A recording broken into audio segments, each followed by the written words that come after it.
All right, Dr. Andy Neillie, thank you for joining me for the Think Like a Leader podcast episode. It looks like we are both enjoying, first off, some coffee. So cheers, just That's to get right. started off. Cheers to get Cheers. started off.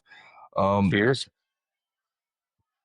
I want to start the episode and this conversation about, and I want your insights on this question here. What does thinking like a leader mean to you?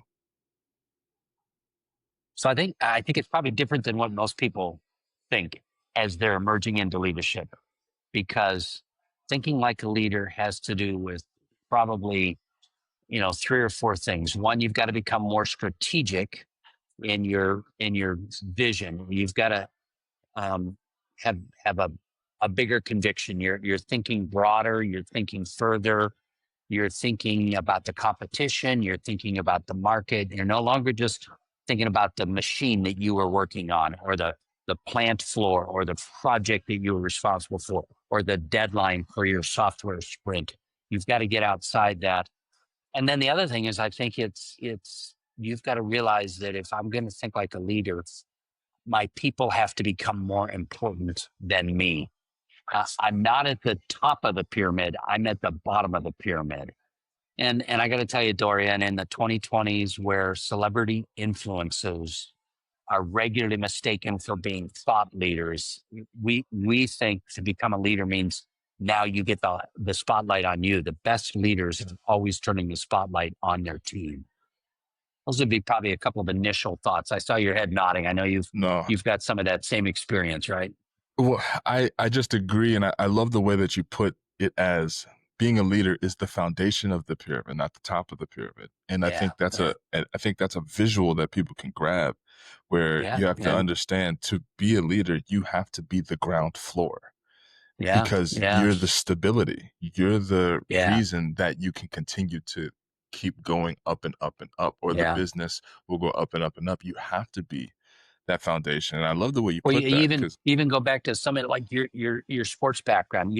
You get elected to be the captain of the basketball team. On the one hand, it looks like that's an honor. On the other hand, you're the one that's chasing people down. You're the one that's making somebody's got the drinks there during the breaks. You're the one that's having to organize the parents' telephones thing. I mean, it's just a lot of work, right? And yet it doesn't look like it from the outside. it really is a lot of work, and I'm glad you brought up the captain situation because I'm just reading a book called The Captain Class. I can't remember the author's name, but he talks about how important the team dynamic is, Yeah, but it all correlates to one particular individual. Like it really does for the best teams in history. And I'll name some names that you probably recognize: your Tim Duncans of the world, your Tom Brady's of the world. Those have been leaders that necessarily took pay cuts, that made sure that their teams were yeah, in the right. best position possible to win. So going back to the pyramid, that's the foundational principle. Like they are the foundation. That's really cool to even Yeah. bring it up. I'm glad that's what your thoughts are. I want to dive into like what even got you started in leadership. Where did this all start? How did you become Dr. Andy Neely? Well, I got to tell you, it was not necessarily strategic. My faith became important to me very early in my life. I don't come from a church home, but Jesus found me when I was a child at a summer camp, and growing up, my faith was always important to me. And I'm reading the gospel stories of this great servant leader. And then Dorian, early on in my career life, I just worked for a couple of really bad bosses. One of them, particularly, it wasn't even in my career; it was construction work, working my way through college. And this guy had an anger management issue, and we're on construction sites. If he had a power tool in his hand when he lost it, and you were nearby, man, you better run for cover. I mean, it was just so. I'm reading about servant leadership, and then I'm experiencing a boss who can't control his own temper. Or I had another boss a little bit later in my career. He just took all the credit for himself. No matter how hard we all worked, he was always making himself look good. And so part of me was just awakened, this isn't it's supposed to be like this and not like this. And so it kind of awakened in me that none of us should work for a bad boss. And I've always been told that I've got good communication skills. I'm a writer and a speaker. And so those two just kind of coalesced. at this point, more than 20 years ago now, where I started speaking on leadership. I was privileged to finish my dissertation studies about 15 years ago now, and so it's not been overly strategic, but it's been my passion. Nobody should work for a bad boss. Now, I will tell you the funny thing, when I was like putting up my first website and I had some marketing people giving me some advice, a couple of them said, we can't put up a website that says no bad bosses. It's got to be the positive spin rather than negative spin. Hence the Neillie Leadership Group, and we turn managers into leaders. It all started with, Dorian, nobody should work for a bad boss. Yeah. And and second too, for anyone listening, don't be a bad boss, right? Like Yeah, I yeah, think exactly. it comes without saying as well. But you said something that I want to touch on, is that servant leadership. Yeah, What does servant leadership mean to you? I mean, because you've said you've been reading the gospel since you were 11 years old, so it's been in yeah, you for a yeah, while. yeah. What does that mean to you? We can get very spiritual and tell wonderful stories about Jesus. We also can get very practical and just say, what's it look like for the manager of a team of 11 people? And what I it would love to what it explore really, both. yeah, yeah. I mean, when you think about that frontline manager who's managing a team of 8 to 11 people, that's typically the size of like a frontline management team. It means you're probably coming in earlier than they are. You're probably staying later than they are. You're having hard conversations. In fact, I think one of the defining characteristics of somebody who's actually a leader and not just a manager in title is they're the ones that aren't afraid of the hard conversations. They're leaning in. Hey, Andy, you missed your numbers this week. What do we need to do next week to make sure that you get your productivity up? What do we need to be working on?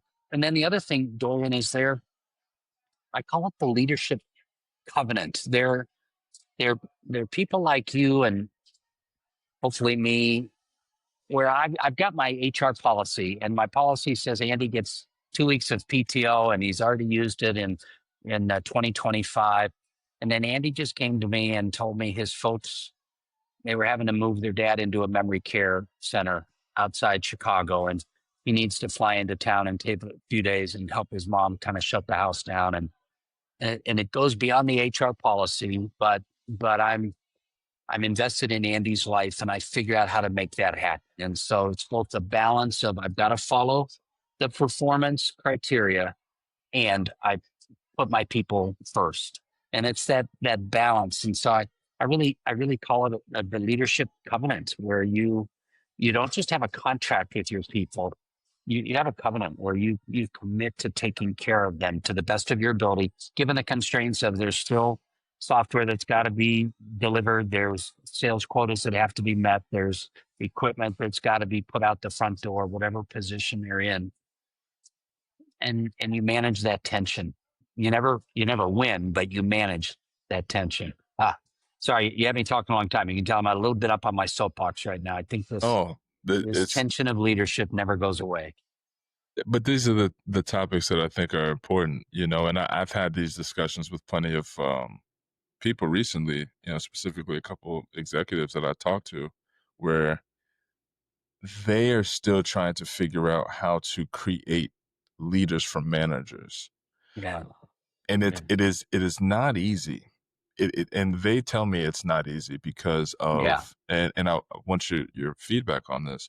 They tell me it's not easy because the manager got promoted because they're good at the thing that they do, uh, not because they're yeah. good at leading others. Right, And so right. there's such a resistance to leading others because Yeah, in the manager's mind, they only wanted to go up because they're yeah, good at the thing that they do. They never had the yeah, desire or the yeah, want to be a real leader. So I would love your feedback on that, on yeah, what you think that's like. yeah.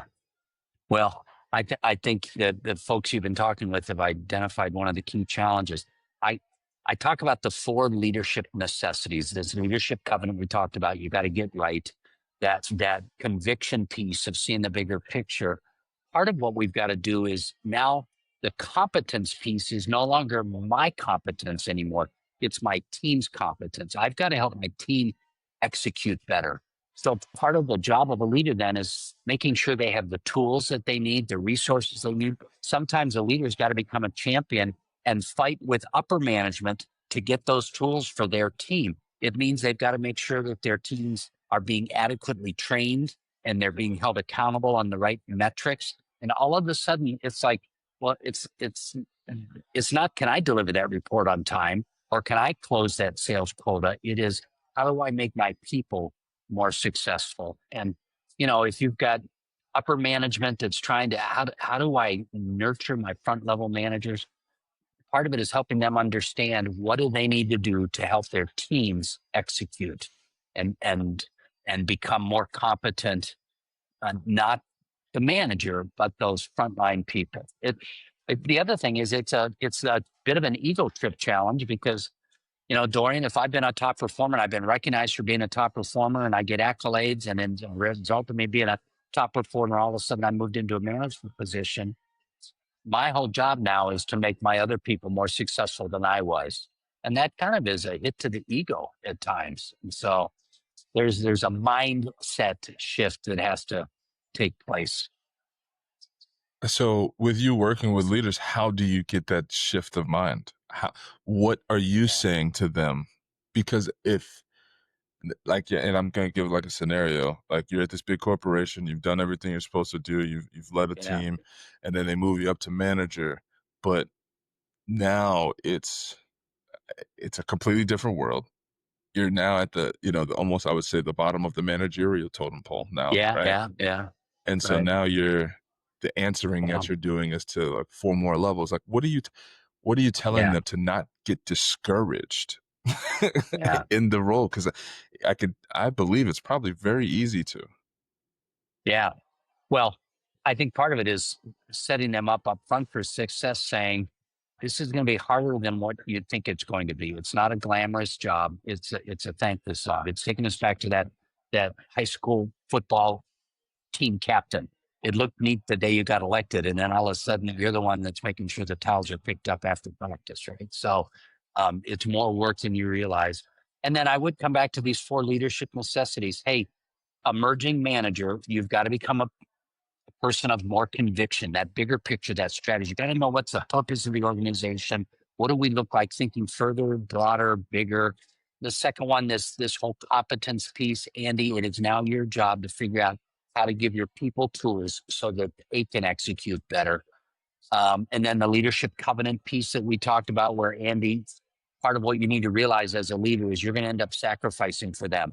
You're going to bend some rules. You're going to give them one more chance. And you're going to be the one that pays the price because leadership is expensive. And that really ties into the 4th leadership necessity where, Andy, if you're going to be successful at this, you can't make it about you. The whole character piece. You've got to be fair-minded, other-oriented, self-sacrificing. I saw a statistic several years ago, Dorian. The typical elementary school teacher, he or she is spending $3,000 out of their own pocket for classroom supplies, toys and crayons and markers and tablets and things. I think I think managers need to realize I'm going to end up coming out of pocket for donuts, and we're going to do Pizza Friday, and it's going to cost me something, but that's the price of creating loyalty. Is you're going to be out of pocket $3,000 this year. Good thing that you got a $3,500 raise because you're going to spend most of it on them if you're a good leader. Yeah, I just saw something today. It says and he was talking about. I'm not sure. Are you familiar with Andy Elliott by chance? Yeah, he's Uh-huh. everywhere now. He's like Okay. he's a sales guy. But he's Okay. out there kind of like the Grant Cardones and stuff like that. Yeah. But Okay. it, Yeah, I know it Grant. was it was one of those videos, not from him, but one of his team members, and he was talking about the truck. He was like, "Why do we buy all these things that we have and all this?" And he was like, "Culture. It's so we can create culture, and when we create culture, we're changing behavior. Yeah. Behavior is the number one thing. That's Yeah. what Excellent. culture is Yeah. behavior. And Good. so, Good for as a him. leader, what you're saying is doing those things doing those little things, the extra stuff, taking the extra step is actually shaping Yes. the culture Yeah. because of the behavior that you're Yeah. exhibiting, Well, and you I know? appreciate what he said because the thing I'd want to clarify here is leaders don't really get to dictate culture. Culture is an organic thing. It's the leader, kicking off the new employees orientation by spending 30 minutes in my office or in my cube. But that's not culture. Culture is when then the new person walks down the hallway and one of the old people leans over and says, "New guy, come here. Let me tell you what it's really like." And that's when culture is created. And it's created based on what you said, Andy Elliott said, the behavior of the leader. Did he really look the other way when he needed to apply grace? Did she really go the extra mile and sacrifice herself? Did she have the hard conversation? When leaders are doing those things, the team creates the culture. Hey, yeah, I this love that. person's real. You can trust them. Leaders, we don't get to be culture officers. We get to be behaviorists, and our team members create culture based on our behaviors. I echo what Andy Elliott said. I I look I what you just said was so profound. I had to write it down. You said leaders set the behavior standard in which the team then notices the behavior. And because they notice the Yeah, behavior, the culture is then created based on yeah, what their leader yeah, does. yeah. Not what they say, One of the what they core values in does. our business is one of our core values is extend grace to the teachable. And what Mhm. that means is somebody's allowed to make mistakes as long as they're teachable. You know what? It's going to cost the company. It's going to cost me time. It's going to set us back a little bit. But if they're teachable, man, we'll work with them, right? Well, that's a behavior that a leader demonstrates that creates a culture that says I'm allowed to fail as long as I'm leaning in. I don't have to be afraid of making a mistake. In fact, Andy and his team celebrated that mistake because we just learned how not to do it next time. Yeah. Yeah, No, good that's so stuff. good. Good No, stuff. that's Yeah, so good because it yeah, could if you're listening, it really creates a mindset shift as a leader for you, right? yeah, Your yeah, focus shouldn't be on what your team is doing. You can only focus on your behaviors that your team watches. yeah, yeah. And Now, when your part of team's that, I think the balance there, and particularly you and I talked about, you're really trying to help emerging leaders and kind of frontline managers. There's a different story in between being too nice and actually being firm but kind. And I I just made a bunch of mistakes early in my career in my initial positions of management where I wanted to be everybody's friend. And I wanted to always go the extra mile, even when they probably didn't deserve it. And I got played at times. I'll never forget. I was managing a small sales team, and I had one of my salespeople, and she just was kind of breaking a bunch of rules, but I kept letting her get away with things because she was a good salesperson. When she was on her game, she helped our team. And furthermore, I wanted to be the kind of boss that gave people extra chances. My boss finally told me, "You got to let her go. You got to fire her. She's causing you too much problem." I fought for her, Dorian. I saved her job, but he told me, "You got to put her on a performance improvement plan." Man, the day I'm going to have a meeting to put her on a performance improvement plan, I'm wringing my hands trying to figure out. Um, I called her into my office before I could say anything, Dorian. She quit, swearing at me, swearing at the company, anger. She stomped out of the office. And I'm sitting in my office trying to collect my thoughts. What am I going to go say to the rest of the team? When I walked out into the general office area, one of my other salespeople said, "Well, it sure took you long enough." He thought I'd finally fired her because they all knew she needed to go.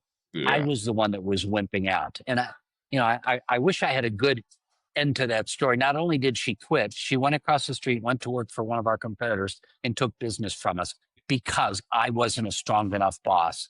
And I'm not sure I've fully learned that lesson, but that day was an important lesson for me, realizing, man, this whole thing of leadership doesn't mean you get to be everybody's best friend. Times you have to be the tough guy saying that's enough. And I failed that lesson miserably several times. Still wonder if I'm up for it at times. Yeah. Well, it's a hard thing because, when you're a kind person, it's sometimes you want to give the benefit of the doubt, and Yeah. as my mama would say, your mama raised you right. That's what my mom would say. Your mama raised Yeah. you right. Yeah. She raised you to Yeah. be kind Yeah. and a sweet individual. And Yeah. there are times in which, as you grow into this leadership space, you Yeah. realize that it's not this fairy tale of No. we're just leading a group of people, we're kumbaya, they love me, I love them. That's exactly right. It's No. it's not No. even close. And No. one of my favorite, we bring it back to athletics, it's Kobe Bryant. Kobe Bryant, man, to me, he's one of the best leaders of men I've ever watched on TV. Because Yeah. he was the bad guy at times, and he understood that he Yeah. he had to be the villain in order Yeah. to get the best out of your team. And we're talking athletic standpoint, right? I'm not saying as a leader in business you need to be a villain, right? But there are certain times in which you need to create a standard that is out of their comfort zone. So they have Yeah. to then Yeah. raise to the comfort zone, Yeah. right? Yeah. So Yeah. it's a game. Like Yeah. it's leadership Yeah. is a game. Yeah. Yeah. I mean, that's a good analogy. It's like me saying, Dorian, I believe in you enough that I think you can get better. And in fact, I'm going to hold you accountable to get better because I know you can do a better job. And so part of it is that kindness that you and I have talked about, firm and kind. And you look at the teams around Kobe Bryant or any of these extraordinary athletes who are also extraordinary leaders. And you've got I'm a Golden State Warriors fan. I don't live in the Bay Area, but man, when they played the game the way they played in the last 10 years, it's just this beautiful game. And then you think of guys like Gary Payton, that if you don't really follow basketball, he's not really a big name, but they have elevated his game because of Yeah. their collective expectations around him so that he became one of the best defensive players in the league. And that only happened because other people around him believed in him and elevated his game. He's not Steph Curry, he's not Draymond Green, but he plays at a higher level because people around him are expecting him to elevate his game.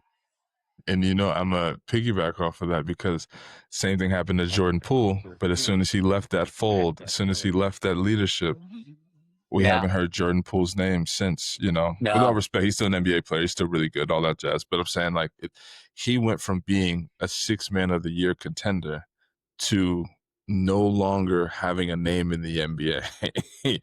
All right. So you and I have sports stuff in common. So I'm going to go a little bit further into that because when you're recording this in the summer of 2025, one of the longtime Golden State Warrior team members had to depart, and you just went to Jordan Poole's team, and they're going to be uh, playing together. But I still don't think Jordan fully gets it because Jordan didn't say, "Oh man, this guy, Kevin Looney, is going to elevate our team." He said, now I'm going to have a second player that I can play with. It's yeah, still about him too much, at least in his verbalization. And yeah. that's the thing that concerns me about tremendously gifted athletes. But the greatest goal is to make other people around you better. And some of that is hard at times, right? It's the Michael Jordan, Kobe Bryant, even LeBron James. You Even see Steph them Curry, yell. right? Yeah, that's right. You see them calling out their teammates because they expect more. That's the challenge of a firm and kind leader. How do we do that well? Yeah. And it this is the part that I always have thoughts about, where not every leader is meant for everyone, and I'm learning that firsthand, Yeah, yeah, because there are leaders that are great for a certain archetype of individual, which is great. But how, as a leader, do yeah, you do the when you have this yeah, large group of people and you have to kind of lead them in different ways, almost like in a yeah, sports team, right? Like yeah, yeah. I Great always bring it back to question. sports because leadership is so big in sports, right? Like Yeah, it's yeah, it's yeah, key yeah, to winning. So what would you yeah. say? Well, that's an interesting question, Dorian. I think one of the things that every leader has got to learn for them to be long term successful is I can't build a team in my own image. I'm comfortable with people like me. It's easy for me to hire them. It's easy for me to enjoy working with them. But if I'm simply building a team of mini me's, then my weaknesses are multiplied by the 8 other people on the team. I Oh, think I think one of the things that we've all got to learn is style is different than performance. I've got to have some people on the team that kind of at the personal level, they drink tea and I drink coffee. They like basketball and I like football. We just don't have a whole lot in common, but they get their job done. They don't have to be like me to be effective. And that's I mean that's been hard for me over the years because I just want to have people around me that I enjoy having people around me. I had a woman working for me a number of years ago who was a subject matter expert in what we did. Who who- who was just one of these almost savants at what we did. And I didn't like her personality. And I don't think she really liked my personality. And me learning to work with her and her learning to work with me, I mean, we both found ourselves asking forgiveness at times for assuming the wrong intention. And even to this day, and it's been years now, she and I still, social media things pop up periodically.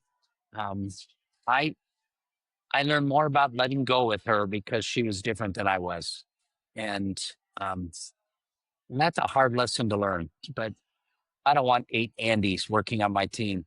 That would be pretty yeah. ugly, even though it would be pretty comfortable. Yeah, I love that you said style is different from performance. That's so good. performance. Yeah, That's yeah, so good yeah, because it you can get like, and you also said something where you said, "I don't want 8 people to have the same blind spots and flaws that I do."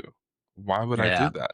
yeah. It's if you're Exactly. hiring 8 of you and they're gonna have the same issues and the same problems Yeah, and not yeah, know how to do exactly. the same things. So, man, Yeah. that's Mm. gold.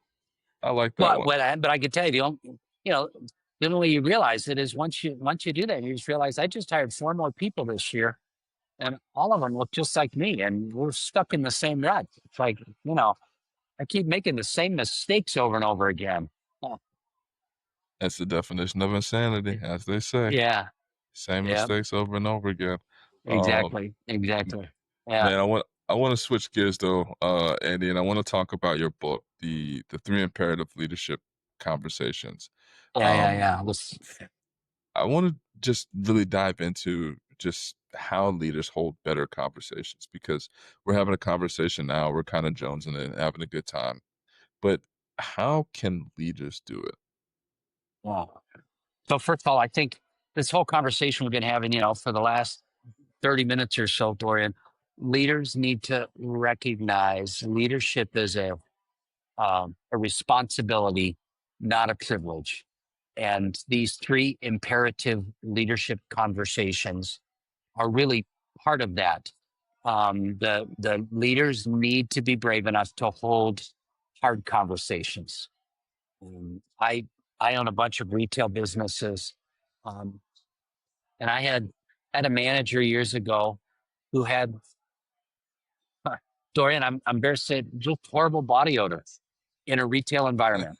Horrible body odor. Don't know anything about their personal hygiene, but they would walk into our retail space and they just smelled bad. And I just had to have the conversation about body odor. This is not high and aspiring John Maxwell kind of leadership summit stuff. It's just you need to use more deodorants. That's holding a hard conversation.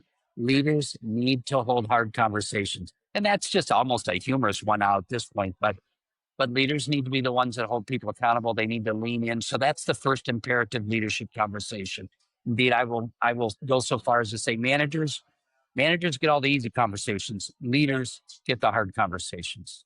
The second conversation is the coaching conversation. We've used our sports analogy. so much today. A coaching conversation for leader is not that you're underperforming, it's that you're performing at X. Now I want to show you three more things to help you get to X and Y.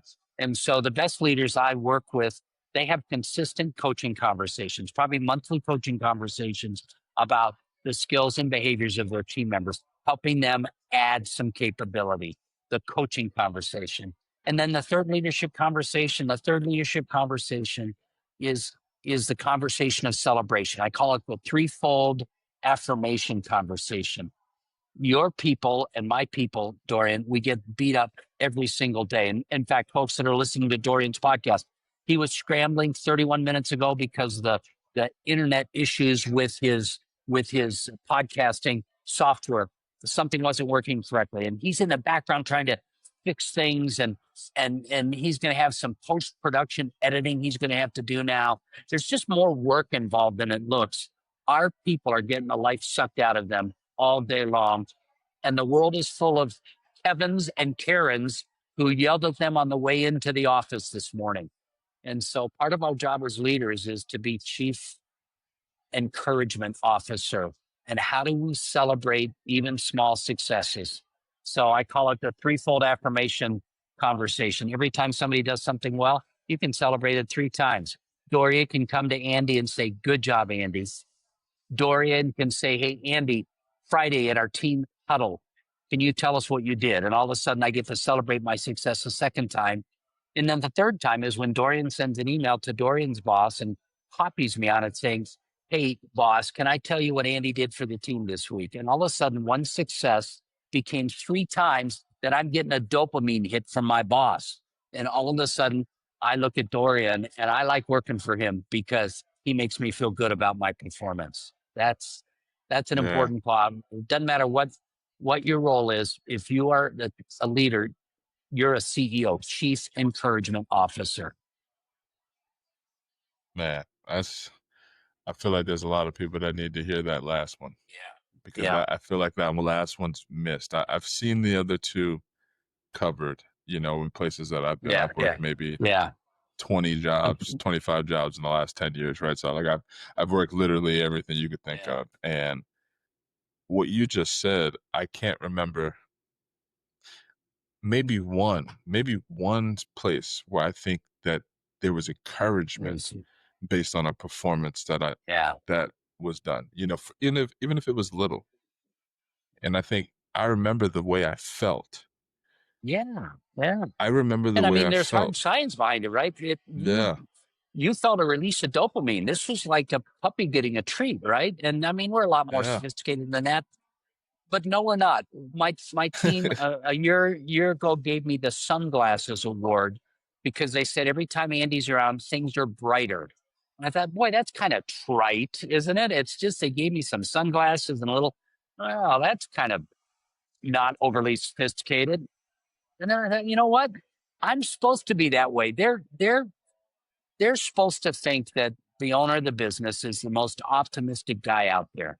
So the sunglasses award is actually a nice award. Yeah.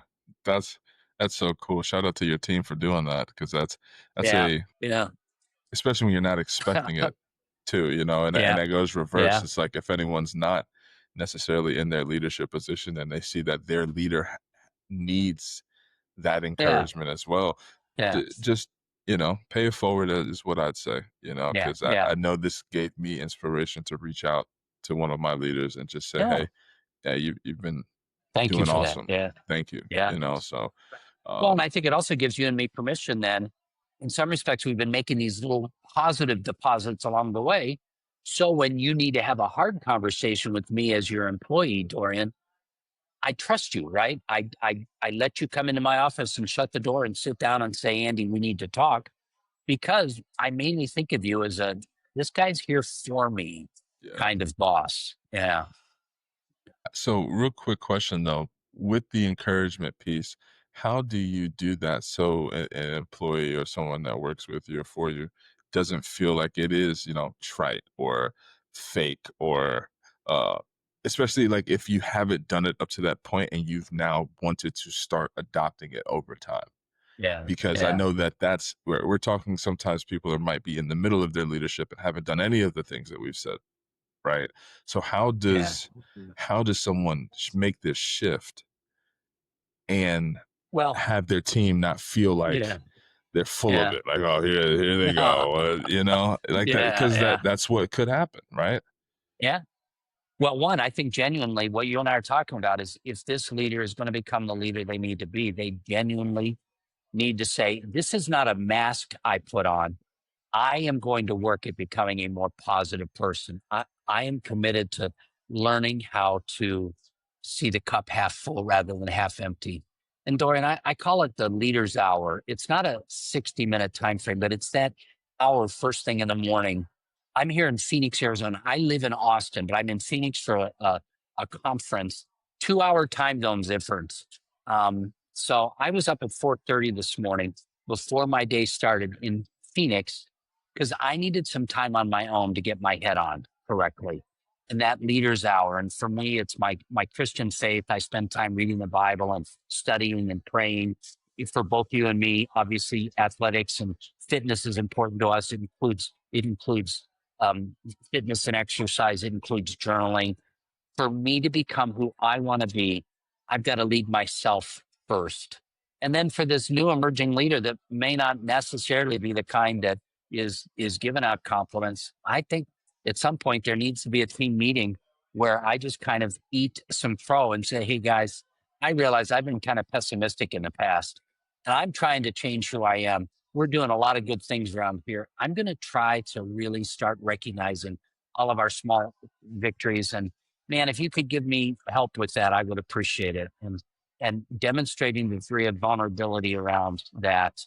Um, and it's hard. You're in Chicago. I grew up on the south side of Chicago. Chicago has, I mean, the fine art of sarcasm is just kind of in the water in Chicago. And and Yeah, I can so easily find the humor in sarcasm. Even in my marriage, I've been married for many, many years, and periodically my wife will just say, the way you said that was really hurtful. I didn't mean to be hurtful. I was quick witted, right? yeah, Well, yeah. stop it, Andy. Wake up and realize people need to know you care for them. Um, but I mean, if you and I hung out together, we'd give each other a hard time. That's just what you All do day. as Yeah. former athletes, and particularly if you've got any Chicago blood in you. The insult is part of the. Oh, he must think I'm okay because he's been insulting me all day. I That's think there's yeah, a balance there for leaders of friendliness with being positive. good answer, man, because that's so real. And by the way, we would be cracking on each other the whole time. Yep. That's as and I'm from the Bronx actually, so like New York, Oh, Chicago. that's even worse, right? I So, d- I just had that convo with my wife the other day. I yeah. was like, we were walking and someone said something, and it was like I looked at her. I was like, I had a response. I don't even know these people. For some reason, I in my head there was a response to what they said, Oh. and I was ready just in case, like, Oh, but yep, it I it it know. just it just Oh, happens. Like you said, it's I that know. quick-wittedness and Yeah, yeah, having, like you said, showing that vulnerability and that accountability, I think is yeah, big, right? Because you have to yeah, become accountable for your actions yeah, yeah, first yeah, and say, I've yes, been this way. Let me, yeah, and I'm telling you now, I'm gonna yeah, change, right? And yeah, and putting yourself out there, like you said, vulnerability, that changes the game. yeah, That yeah, changes the yeah, game, man. yeah, But exactly right. final last question, man. If you could leave our listeners one piece of advice as they step into their leadership potential, their journey, whether they whether in work, in the community, at home, what would it be, and how can they start applying it today? Well, I think it's come back to the thing that you and I've touched on a number of times, and that is, um, it's not about me. Should probably be on the headstone of every single leader, on that little desk placard. If my name is facing out, what should be facing into me is it's not about me. And then just recognizing, what I call the leader's hour or whatever discipline somebody put in place to make sure, what that requires of me is that I got to lead myself first before I can lead others. Yeah. Love that. Love that. Good stuff. Good stuff. Well, Well, Dr. Andy, thank you. thank you so much for joining me. Where can our listeners find you? I know I'm going to put everything in the show notes, but do you have anywhere else that you would like them to go? Well, that ebook that you talked about, the 3 imperative leadership conversations, is available simply at leadershipmaterials.com, leadershipmaterials.com. And you can download a copy of that 8-page book. It's got definitions and worksheets in there. And then Neillie Leadership. My last name is spelled distinctly. If somebody spells it correctly, they'll get to my website or my LinkedIn profile, neillieleadership.com. Dorian, it's just been great being with you. I knew we were having, when you and I did our pre-interview, I knew we were going to have a great conversation, and I think your podcast is going to end up being a very successful podcast. Man, that's love. I appreciate that. I appreciate it. I'm just, like I said, I'm thankful that leaders like you are even willing to have conversations with a guy like me. I Oh, just you want to bet. learn as much as I can. So it's been an awesome experience. So I appreciate you taking the time, Dr. Andy. You bet. You bet. My And for privilege. And for anyone out there, you always know the message, like, click, and subscribe to the podcast. We are on all platforms, including YouTube. So if you'd like to take a listen, please download. And any feedback from myself or Dr. Andy, please leave it in the comments. I respond to every comment, every single thing there. So I'll reach back out to you. But I hope you guys had a good one. I hope this helped you think like a leader. Peace.